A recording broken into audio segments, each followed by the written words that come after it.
Think.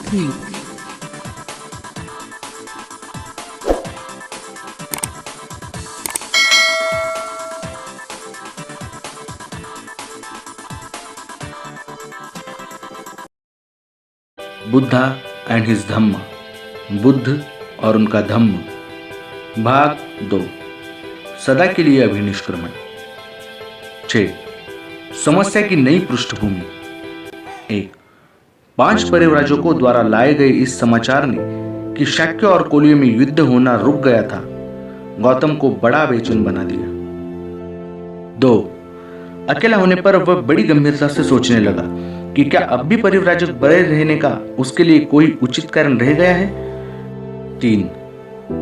उसने अपने से प्रश्न किया, वह अपने बंधु बांधवों को क्यों छोड़कर आया था। 4. उसने इसलिए गृह त्याग किया था क्योंकि वह युद्धों का विरोधी था।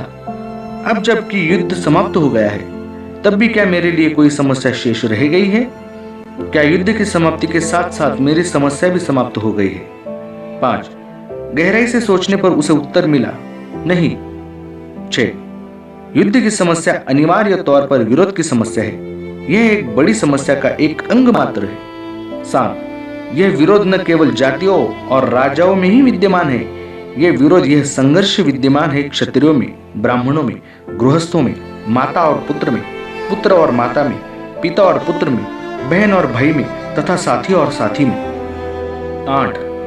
जातियों में जो संघर्ष होता है वह तो कभी कभी होता है, लेकिन वर्गों के बीच जो संघर्ष होता है वह स्थायी है और लगातार जारी है। संसार के कष्टों और दुख के मूल में यह वर्ग संघर्ष ही है। 9. यह सत्य है कि मैंने युद्ध के कारण ही गृह त्याग किया था, लेकिन शाक्य और कोलियों का युद्ध समाप्त हो जाने पर भी मैं घर वापस नहीं लौट सकता। मैं देखता हूँ कि मेरी समस्या ने व्यापक रूप धारण कर लिया है। मुझे उस सामाजिक संघर्ष की समस्या का हल खोज निकालना है। 10. पुराने परंपरागत दर्शनों के पास इस सामाजिक संघर्ष की समस्या का हल है या नहीं, और यदि है तो कहां तक। 11. क्या हम इन सामाजिक दर्शनों में से किसी एक को भी सही मान सकते हैं?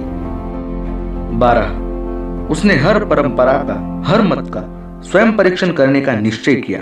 Thanks for watching video. Subscribe your own YouTube channel, Just Think, and press the bell icon for notifications.